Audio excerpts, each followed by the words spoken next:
Tonight, you might walk outside your home, perhaps to your backyard or to your car, or even down a quiet road. To you, it feels completely normal. A regular step, a familiar sound, just a human moving through the world. However, nearby, another creature might sense your presence before you even notice it. A deer stops chewing, and a fox freezes under a branch. A raccoon lifts its head from the grass. A mountain lion, unseen by you, hears a human voice and abandons its meal. You didn't chase it, raise a weapon, or even know it was there. But the moment your presence was detected, the rules changed. That animal's body reacted instantly, without waiting for proof. Its muscles tightened, and its breathing shifted immediately. Its brain made nature's oldest calculation: danger. Not from your actions, but from what humans have historically represented. For hundreds of thousands of years, life survived by reading patterns. Every creature had to recognize what danger looked like. A lion had a hunting rhythm, a crocodile had a specific hunting place, a wolf had a distinct sound, and a leopard had a unique attack style. Predators were terrifying, but not random. They hunted when their bodies allowed, and rested when necessary. Predators require distance, cover, energy, and surprise. Prey animals evolved by adapting to those patterns. A zebra learned to react when the ground. A deer learned to read the wind. A monkey learned what kind of silence meant a cat was near. It had no venom, no killing claws, no bone-crushing bite. At first glance, this new animal looked like but this animal did something no other hunter had done at that scale. It broke the patterns. It hunted even in the heat. It hunted in groups, with fire, and with tools. It also hunted from a distance, unlike other predators. It returned the next day, remembering past successes, and taught these lessons to others. Animals could learn a lion's rules, but humans constantly change the rules. The simple answer is, animals fear humans because humans hunt them. But that's too narrow. Many animals don't just react to hunters. They react to hikers and voices. They also react to roads. They react to campsites and the lingering smell and traces of people who have left. In some places, animals even change where they feed. In other areas, they change their movement times. Some animals avoid daylight, while others abandon food. Some leave territory they once used. The strangest part is, they can react even when no human is visible. A sound, a scent, or even a footprint can be enough. So the real question isn't just why animals run from humans. The real question is, what did humans become that caused nature to rearrange itself around us? It's not just about fear. It's about pressure and memory. It's about the moment a seemingly weak ape became a force every other nervous system had to take seriously. Scientists have a term for what humans became. Not just a predator, not just an apex predator, but a super predator. In 2015, a research team analyzed data from over 300 studies on human-wildlife interactions worldwide. The results were disturbing. Humans kill large carnivores like lions, leopards, bears, and wolves at 9 times the rate those carnivores kill each other. That's 9 times. In the ocean, humans harvest adult fish at rates about 14 times higher than natural marine predators. That detail matters. Most predators don't target the strongest adults. They typically take the young, the injured, or the slow. Or the exposed. Humans changed that. We targeted adults and the strong, altering natural selection. We targeted animals other predators avoided, killed competitors, and hunted for food, protection, trade, sport, and control. A wolf kills for food. Humans built systems capable of removing entire animal populations. This is not how a normal predator behaves. That is a different kind of pressure. Before humans arrived in force, ecosystems had a structure of fear. A deer feared the wolf. A wolf avoided the bear. A lion watched the elephant. A scavenger waited for the hunter to leave. Every animal had a place in the chain. Then humans stepped into that chain and refused to stay in one place. We were prey in one moment and hunters in the— We were weak alone, dangerous together. We could appear at midday when other hunters were resting. We could follow tracks for hours. We could throw from beyond reach. We could set traps in one place and wait in another.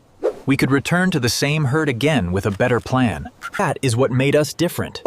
A cheetah has speed, then exhaustion. A lion has force, then sleep. A crocodile has patience, but only near water. Humans had something stranger. We could fail, learn, and come back improved. Toads. Most predators are bodies. Humans are bodies carrying memory. This is where the story stops being theory. These are not fragile animals. They kill deer. They move through darkness. They can drag prey heavier than themselves. If any animal should seem confident in the wild, it is a mountain lion. So the researchers set up speakers near mountain. At others, ordinary human conversation. Not shouting, not gunshots, not engines, not hunting dogs. Just people talking. The result was immediate. When mountain lions heard human voices, they fled more often. They waited longer before returning, and their feeding time dropped by more than half. More than half. A hunter finally had food. It had already done the dangerous work. It was alone with its meal. Then a human voice appeared from a speaker, and the cat left. But one mountain lion leaving one feeding site was only the beginning. In 2019, a lead researcher and his team expanded the question. They did not only ask whether one animal fears people, they asked what happens to an entire wildlife community when human voices enter the landscape. So they broadcast recordings of human speech across a stretch of wilderness and watched the response. Large carnivores changed their movements. They traveled more carefully. Medium carnivores, including animals like raccoons and foxes, became harder to detect and reduced their foraging. Then something unexpected happened lower in the food chain. Small mammals moved and fed more. Why? Because the animals that normally threatened them had pulled back. Human sound did not just scare one species, it shifted relationships. Predators changed behavior. Scavengers changed behavior. Small prey changed behavior. A voice moved through the ecosystem like an invisible hand. No human had to swing a spear. No one had to fire a gun. No one had to step into view. The idea of humans was enough to change who moved, who hid, who ate, and who waited. Ecologists call this kind of effect a landscape of fear. It means fear is not just a feeling inside one animal. Fear becomes part of the environment. A trail can be avoided. A waterhole becomes a night-only risk, and a patch of grass may not be worth the danger. Humans create these landscapes, even when we do not mean to.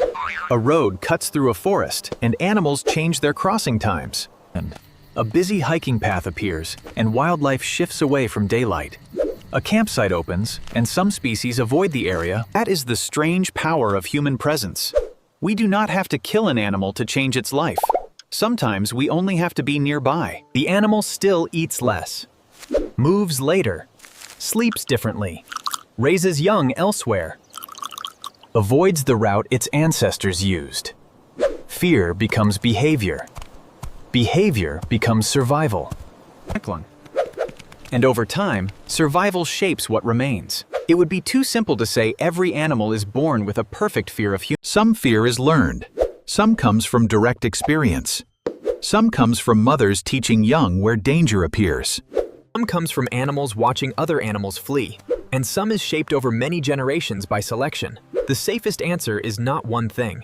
It is all of them. Experience, culture, evolution, pressure. An animal that ignores humans in a dangerous place may not live long enough to repeat the mistake. An animal that reacts quickly may survive, reproduce, and raise young that learn caution earlier. Over time, that pressure matters. Not because animals understand human history, because survival writes lessons without language. And for many species, one of those lessons became simple. When humans are near, the cost of staying may be too high. The deepest reason may not be that humans are always dangerous. It is that humans are hard to predict. Most predators have limits. A lion cannot hunt everywhere. A crocodile cannot chase you across dry land for miles. A snake cannot organize with us around a herd. Humans are different. We can be harmless one day and lethal the next. We can walk quietly through a forest just to enjoy it. Or we can arrive with rifles, dogs, traps, vehicles, lights, fences, and machines. We can protect an animal in one place and kill the same species in another. We can feed wildlife by accident, then punish it for coming close. We can build a road, drain a wetland, fence a migration route, or leave poison where no predator would ever place danger. To an animal, that unpredictability is a nightmare because survival depends on reading patterns. And humans often do not give nature a stable pattern to read. Here is the irony. Most of us no longer feel like dangerous animals. We walk through forests with headphones on. We stop to take pictures of deer. We watch documentaries and wonder why cameras need weeks to capture natural behavior. We call ourselves visitors in nature. But wildlife does not read our self-image. It reads the record we leave. Trails, roads, dogs, plastic, fences, engines, lights at night. To us, these are normal parts of modern life. To animals, they are signals. A deer does not know you only came for a walk. A fox does not know you love wildlife. A mountain lion does not know you are unarmed. It only knows that the human pattern has carried danger often enough to be treated seriously. We may think we have become separate from the wild, but the wild still responds to us as if we never left. And this is where the story becomes uncomfortable. Because humans still know fear too. Walk alone in deep wilderness after dark, and something old wakes up. Your body listens before your mind explains. You may know there is probably nothing there, but your skin does not care. That feeling is not weakness, it is inheritance. For most of human history, darkness mattered. Predators mattered. Distance from the group mattered. A sound behind you could be the difference between life and death. But animals feel the mirror image when they detect us. Your fear says, something out there might be watching me. Their fear says, the thing that changes everything is here. For us, that feeling comes and goes. For them, it can shape where they live.